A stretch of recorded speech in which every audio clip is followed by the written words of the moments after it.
Assalomu alaykum aziz tomoshabinlar. Kanalimga xush kelibsiz. Bugun siz bilan juda muhim, hatto aytish mumkinki, hayotiy ahamiyatga ega bo'lgan bir mavzuni muhokama qilamiz. Bu ma'lumot har birimiz uchun, ayniqsa otim yosh va undan kattalar uchun, shuningdek ularning farzandlari va yaqinlari uchun kritik darajada dolzarbdir. Agar siz ushbu videoni ko'rayotgan bo'lsangiz, demak to'g'ri joydasiz. Vaqtingizni qadrlayman. Shuning uchun darhol mavzuga o'taman. Faqatgina hoziroq kanalimga obuna bo'lishingizni va ushbu videoga like bosishingizni so'rayman. Chunki bu ma'lumot ko'proq insonlarga yetib borishi juda muhim. 4 kundan keyin ochiladigan davlat ilovasi haqida ma'lumotning mohiyati. Ilgari qanday edi va hozir nima o'zgardi? Aziz do'stlar, barchamiz eslaymiz, bir necha yil oldin davlat xizmatlari foydalanish qanday murakkab jarayon edi. Pensiya olish, nafaqa rasmiylashtirish yoki boshqa ijtimoiy yordam turlari bo'yicha murojaat qilish uchun bir necha idoraga borish, uzun navbatlarda turish, hujjatlar to'plash uchun sarflangan vaqt va asablarimizni unutish qiyin. Shaharning bir chetidan ikkinchi chetiga borib kelish, bitta hujjat uchun yana bitta idoraga yo'l olish, ba'zan esa bir necha kunga cho'zilib ketadigan byurokratik to'siqlar. Qabul qilish vaqtlariga moslashish zarurati, bularning barchasi ayniqsa keksaygan insonlar uchun og'ir sinov edi. Masalan, 6 yoshdan oshgan keksa onaxon yoki otaxonning pensiya summasidagi kichik bir xatolikni tuzatish uchun uzoq yo'l bosib, qabulxonada soatlab kutishga majbur bo'lganini tasavvur qiling. Bitta arizani topshirish uchun 3-4 xil hujjat kerak bo'ladi. Har bir hujjatni olish uchun esa alohida murojaat qilish shart edi. Bu nafaqat vaqtni, balki nafaqaxo'rlarimizning sog'lig'ini ham yeb bitirardi. Qog'ozbozlik, muhrlar, imzolar, bularning barchasi tizimni sekinlashtirar va noaniqliklar keltirib chiqarardi. Ba'zi hollarda odamlar shunchaki ushbu qiyinchiliklar tufayli o'zlariga tegishli bo'lgan imtiyoz yoki yordamdan voz kechishga majbur bo'lishardi. Bu esa adolatsiz holat edi. Lekin bugun vaziyat tubdan o'zgardi. Biz raqamli transformatsiyalar davrida yashayapmiz va davlatimiz ham bu yo'nalishda katta qadamlar tashlamoqda. Shu bois 4 kundan keyin, ya'ni yaqin kunlarda elektron pensioner xizmatlari deb nomlangan yangi, zamonaviy va eng muhimi, butunlay yangicha davlat mobil ilovasi ishga tushiriladi. Bu ilova 60 yosh va undan katta yoshdagi fuqarolarimiz uchun maxsus yaratilgan bo'lib, pensiya, nafaqalar va boshqa ijtimoiy yordam turlarini olish jarayonini tubdan soddalashtirishni maqsad qilgan. Ilgari har bir masalani hal qilish uchun jismoniy joylashgan idoralarga borish zarur bo'lsa, endi barcha jarayonlarni uyda o'tirgan holda bir necha tugmani bosish orqali amalga oshirish mumkin bo'ladi. Bu ilova nafaqat qulaylik yaratadi, balki shaffoflikni oshiradi, korrupsiya holatlarini kamaytiradi va eng muhimi, nafaqaxo'rlarimizning qimmatli vaqtini va sog'lig'ini tejaydi. Bu o'z-o'zidan emas, balki davlatimizning har bir fuqaro, ayniqsa keksa avlod haqida qayg'urayotganining yorqin dalilidir. Bu shunchaki yangi ilova emas, bu keksa avlod hayotini yaxshilash sari qo'yilgan ulkan qadam. Endi har qanday ma'lumotni olish, ariza topshirish yoki murojaat qilish uchun uzoq yo'l bosish shart emas. Barcha kerakli xizmatlar sizning smartfoningizda, qo'lingiz ostida bo'ladi. Bu o'zgarish nafaqat alohida shaxslarga, balki butun jamiyatga ijobiy ta'sir ko'rsatadi. Chunki ijtimoiy xizmatlarning samaradorligi oshadi. Asosiy quyisim in batafsil tahlil, nimalarni bilish kerak, kimlar xavotirlanish kerak va kimlar xavotirlanish shart emas. Ushbu elektron pensiya xizmatlari ilovasi nima uchun yaratilgan va u nimalarni taklif etadi? Asosan bu ilova bir necha funksiyani o'z ichiga oladi. Ularning har biri sizning hayotingizni yengillashtirishga qaratilgan. Birinchidan, u pensiya va nafaqalarni rasmiylashtirish jarayonini to'liq raqamlashtiradi. Endi yangi pensiya turini rasmiylashtirish yoki mavjud pensiya ma'lumotlariga o'zgartirish kiritish uchun qog'oz arizalar to'ldirish shart emas. Barcha ma'lumotlar elektron tarzda kiritiladi va tegishli idoralarga yuboriladi. Ikkinchidan, ilova orqali siz turli xil ijtimoiy yordam turlari, masalan, kommunal xizmatlarga chegirmalar, bepul tibbiy ko'riklar uchun yo'llanmalar, dori darmonlar uchun kompensatsiyalar yoki boshqa mahalliy nafaqalar uchun onlayn ariza topshirishingiz mumkin. Uchinchidan, ilova sizga pensiya hisobingiz holati, to'lovlar jadvali, pensiya summasi va boshqa tegishli ma'lumotlar haqida real vaqt rejimida ma'lumot beradi. Siz har qanday vaqtda o'zingizni qiziqtirgan savollarga javob topishingiz mumkin. Bu shunchaki qulaylik emas. Bu pensiya masalalarida sizga to'liq nazoratni ta'minlashdir. Kimlar uchun bu ilova mo'ljallangan? Birinchi navbatda nomi aytib turibdiki, 6000 yosh va undan yuqori yoshdagi barcha nafaqaxo'rlar uchun. Ya'ni sizning yoshingiz 6-7 yoki undan kattami? Farqi yo'q. Ilovadan foydalanish huquqiga egasiz. Lekin bu yerda muhim bir nuqta bor. Agar siz 4 kundan keyin 6 yoshga to'layotgan bo'lsangiz yoki tez orada 6 yoshga to'lish arafasida turgan bo'lsangiz ham bu ilovaning imkoniyatlarini o'rganishingiz shart. Chunki ba'zi imtiyozlar uchun ariza berish vaqti muhim rol o'ynashi mumkin. Keling, bir necha aniq misollar orqali ko'rib chiqaylik. Misol Gulnora opa 65 yoshli toshkentlik nafaqaxo'r o'qituvchi. Gulnora opa umrbod ta'lim sohasida ishlagan, hozirda nafaqada. Uning pensiyasi yetarli bo'lsa-da, kommunal to'lovlar, ayniqsa qish mavsumida ancha qimmatga tushadi. Ilgari u kommunal xizmatlar uchun imtiyoz olish uchun mahalla fuqarolar yig'iniga borishi, u yerda ma'lumotnoma olishi, so'ngra kommunal tashkilotlarga hujjatlarni olib borishi kerak edi. Bu jarayon bir necha kunini olardi. Endi esa u elektron pensioner xizmatlari ilovasi orqali uyda o'tirgan holda bor yo'g'i 5-10 daqiqa ichida kommunal xizmatlarga subsidiya yoki chegirma olish uchun ariza bera oladi.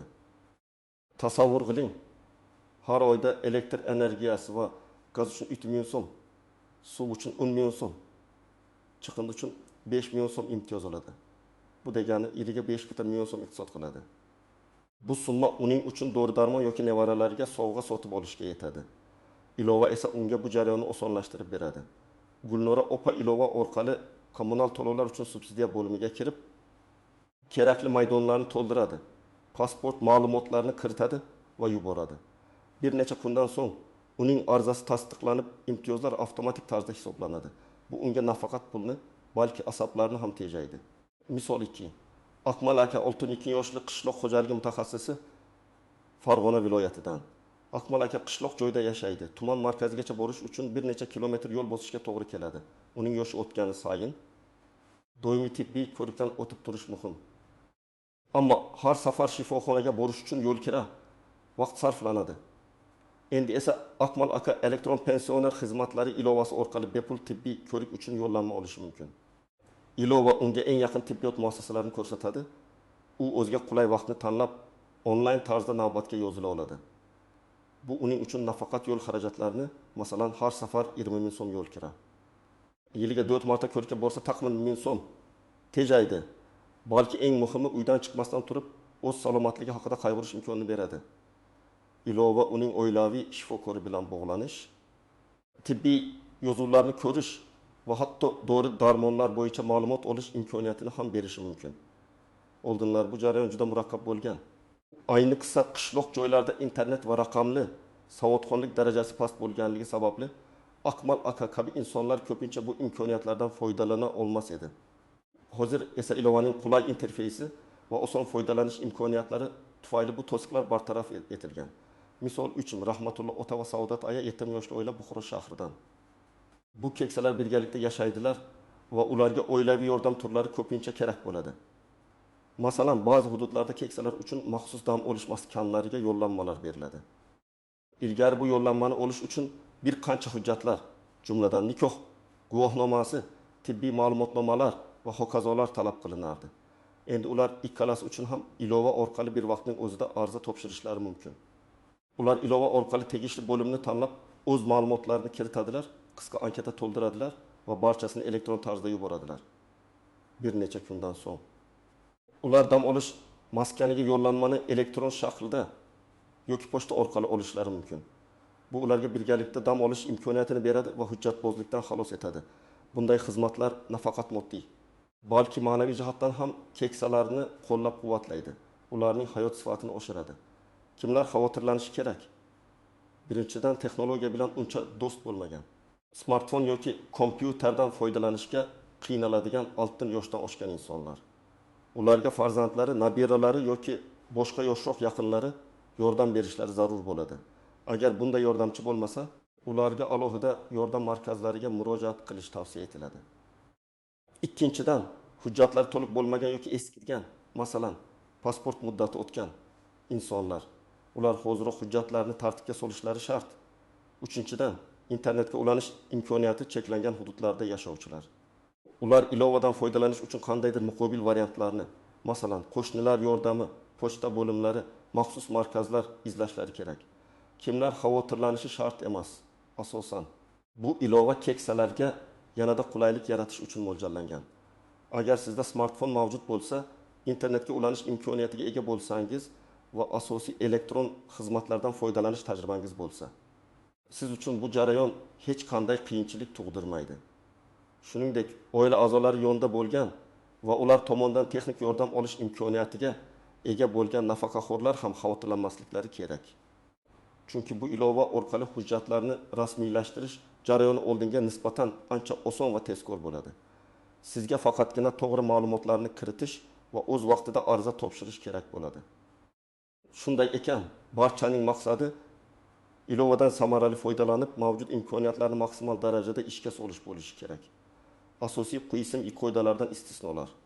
Tuzoqlar va noaniq nuanslar har qanday yangi tizimda bo'lgan kabi elektron pensioner xizmatlari ilovasida ham o'ziga xos nuanslar, istisnolar va e'tibor berish lozim bo'lgan jihatlar mavjud. Ularni bilish sizni ko'pgina muammolardan xalos qilishi mumkin. Yoshga oid noaniqliklar yuqorida aytib o'tganimizdek, ilova 6 yosh va undan kattalar uchun mo'ljallangan. Ammo nima bo'ladi? Agar kimdir 4 kunlik muddat tugagandan keyin 6 yoshga to'lsa yoki aynan shu 4 kun ichida 6 ga kirsa, agar siz 4 kun ichida 6 yoshga to'lsangiz, ilova ishga tushirilgan kundan boshlab undan to'liq foydalanish huquqiga egasiz. Siz shunchaki ro'yxatdan o'tishingiz va o'z yoshingizni tasdiqlovchi ma'lumotlarni kiritishingiz kerak bo'ladi. Biroq agar siz 4 kunlik muddat tugagandan keyin 6 yoshga to'lsangiz, unda ilovadan foydalanish imkoniyatlari siz uchun 6 yoshga to'lgan kuningizdan boshlab faollashadi. Muhimi shundaki, ilova sizning tug'ilgan kuningizga qarab tizimda avtomatik ravishda yangilanadi. Demak, siz muddati o'tgan deb o'ylashdan oldin ilova ichida shaxsiy kabinetga kirib, o'zingizning holatingizni tekshirishingiz muhim. Ba'zi imtiyozlar uchun yosh chegarasi aniq belgilangan bo'lishi mumkin. Shuning uchun har bir imtiyozning shartlarini diqqat bilan o'qib chiqish zarur. Ba'zi hollarda agar siz 6 yoshga to'lmasdan oldin ariza topshirmoqchi bo'lsangiz, tizim bunga ruxsat bermasligi mumkin. Shuning uchun tug'ilgan kunning aniq sanasi bu jarayonda muhim rol o'ynaydi. Geografik istisnolar. Ilova O'zbekistonning barcha hududlarida bir xilda ishlaydimi? Dastlabki ma'lumotlarga ko'ra, elektron pensiya xizmatlari ilovasi respublikamizning barcha viloyat, tuman va shaharlarida bir vaqtda ishga tushirilishi rejalashtirilgan. Biroq shuni yodda tutish kerakki, qishloq joylarda internet sifati yoki smartfonlar tarqalishi shaharlardagiga nisbatan pastroq bo'lishi mumkin. Bu texnik jihatdan istisno emas, balki foydalanish sharoitlariga bog'liq. Ayrim chekka hududlarda mavjud bo'lgan maxsus ijtimoiy yordam dasturlari ilovaning mahalliy bo'limlarida aks ettirilishi mumkin. Shuning uchun o'zingiz yashayotgan hududga tegishli bo'limlarni diqqat bilan ko'rib chiqish muhimdir. Mahalliy hokimiyatlar yoki mahalla fuqarolar yig'inlari orqali taqdim etiladigan qo'shimcha imtiyozlar ham ilova orqali raqamlashtirilgan bo'lishi mumkin. Hujjatlarga oid talablar agar hujjat yo'qolgan bo'lsa yoki muddati o'tgan bo'lsa-chi. Bu juda muhim masala. Sizning pasportingiz yoki identifikatsiya kartangizning amal qilish muddati o'tmaganligiga ishonch hosil qiling. Agar pasportingiz eski nusxada bo'lsa, masalan, biometrik pasportsiz hali, ilova orqali ro'yxatdan o'tishda muammo yuzaga kelishi mumkin. Yoki agar sizning pasportingiz yangi ID karta bilan almashtirilmagan bo'lsa, ba'zi xizmatlar uchun to'liq foydalana olmasligingiz ehtimoli bor.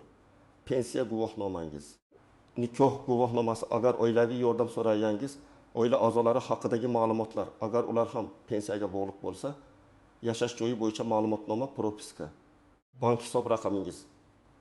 Bularning barchasi dolzarb va to'g'ri bo'lishi kerak. Agar biror hujjat yo'qolgan bo'lsa yoki muddati o'tgan bo'lsa, darhol tegishli idoralarga murojaat qilib, ularni tartibga solish zarur. Aks holda arizangiz rad etilishi yoki jarayonning kechikishiga sabab bo'lishi mumkin. Masalan, pasportingiz muddatini tekshirish eng birinchi qadam bo'lishi kerak. Chunki ko'p davlat xizmatlarida ID karta yoki biometrik pasport talab qilinadi. Texnik muammolar, ilova ishlamay qolsa yoki internet bo'lmasa nima qilish kerak? Raqamli tizimlar ba'zan texnik nosozliklarga duch kelishi mumkin.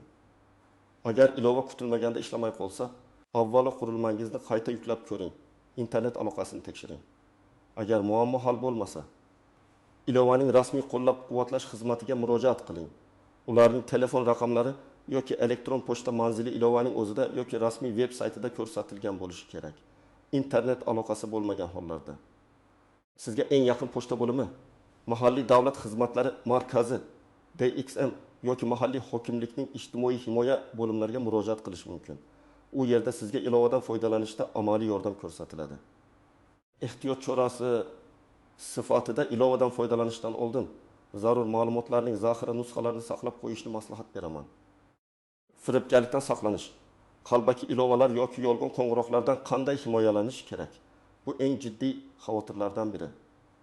Afsuski, yangi texnologiyalar paydo bo'lishi bilan firibgarlar ham faollashadi.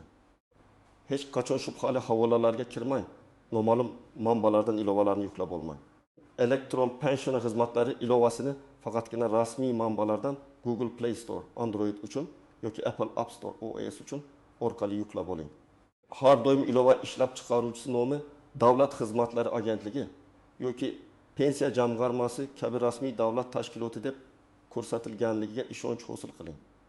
Shuningdek, sizga telefon qilib, pensiyangizni rasmiylashtirishda yordam beramiz, kartangiz raqamini ayting deydigan shaxslarga aslo ishonmang.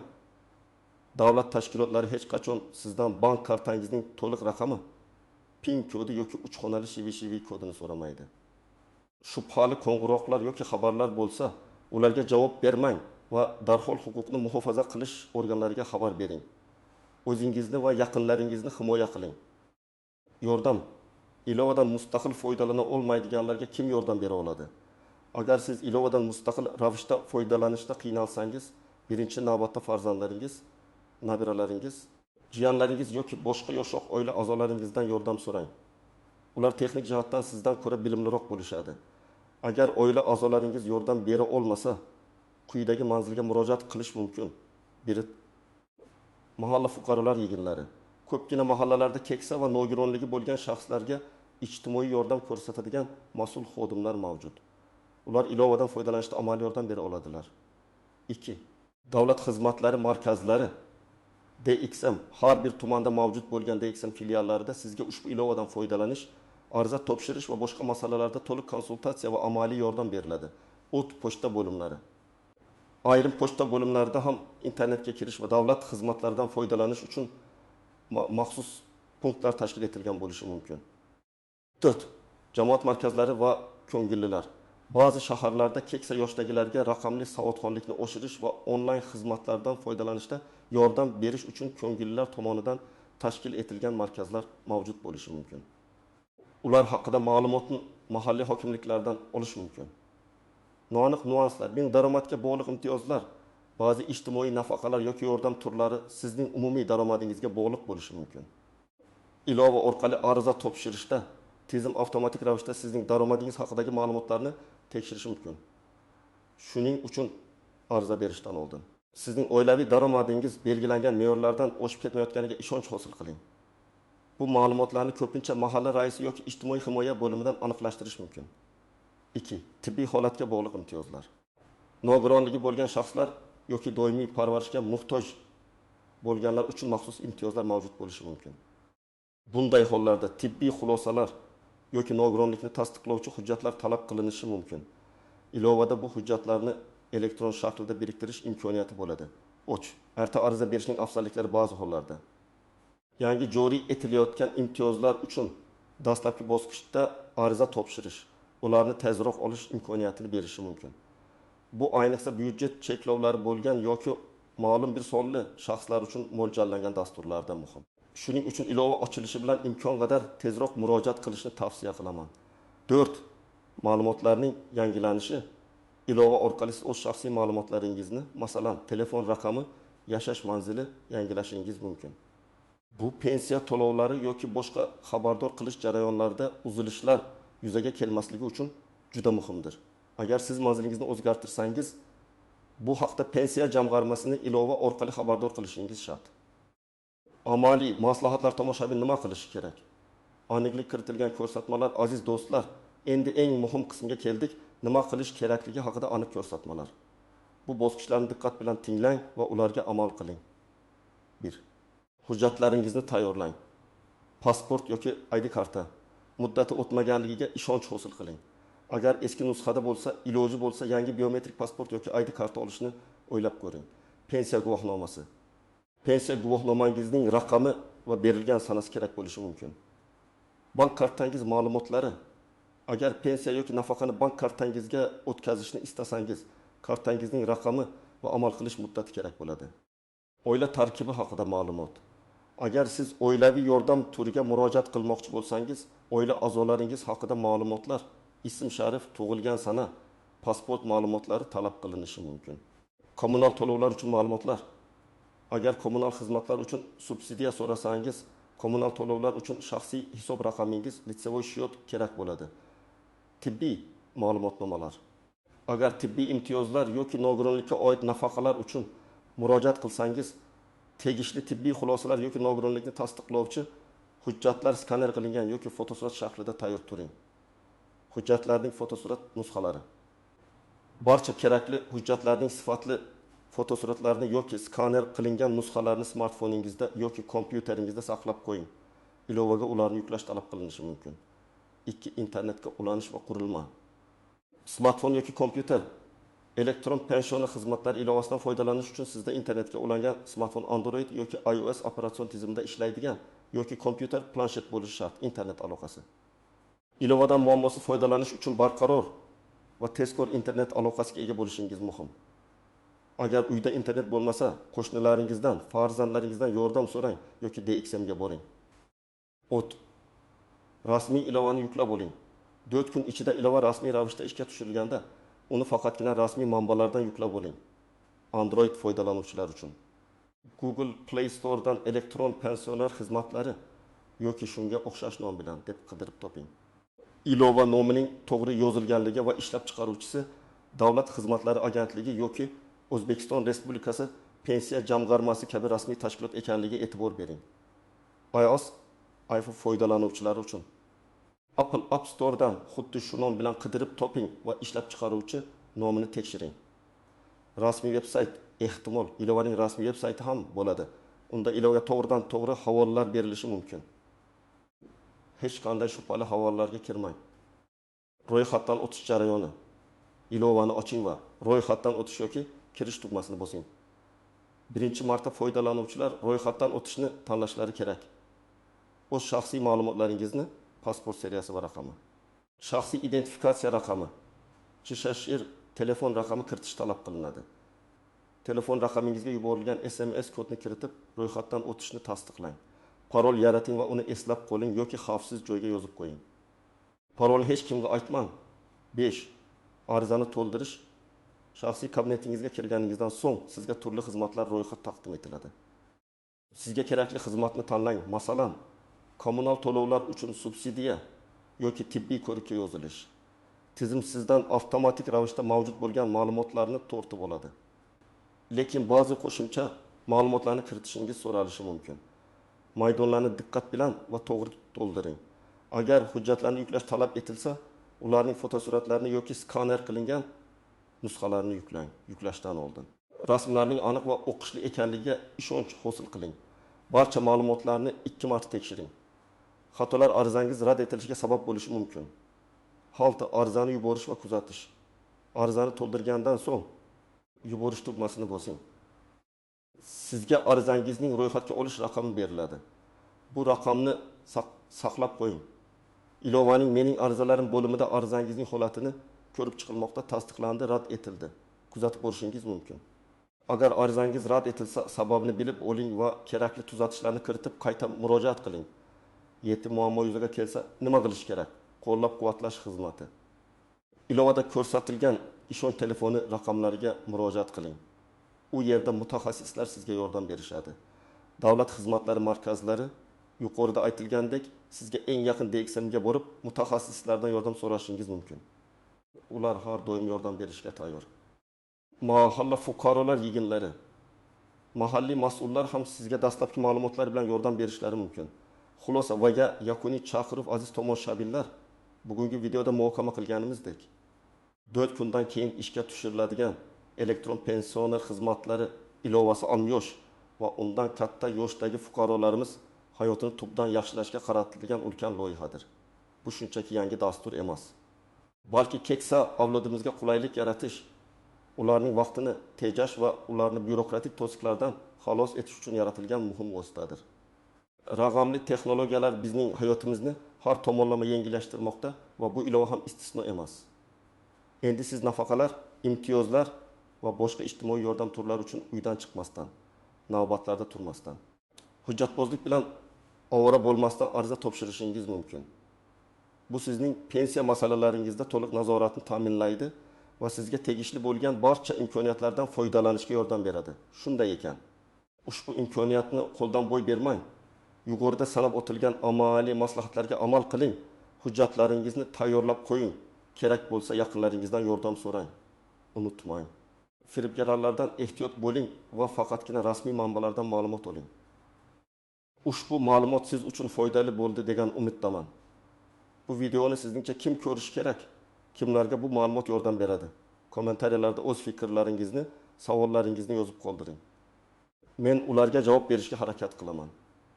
Videoga like bosishni unutmang. Chunki sizning like'ingiz ushbu muhim ma'lumotning ko'proq insonlarga yetib borishiga yordam beradi. Va albatta kanalimga obuna bo'ling. Kelgusi videolarda ham dolzarb va foydali ma'lumotlar bilan bo'lishaman. E'tiboringiz uchun rahmat. Salomat bo'ling.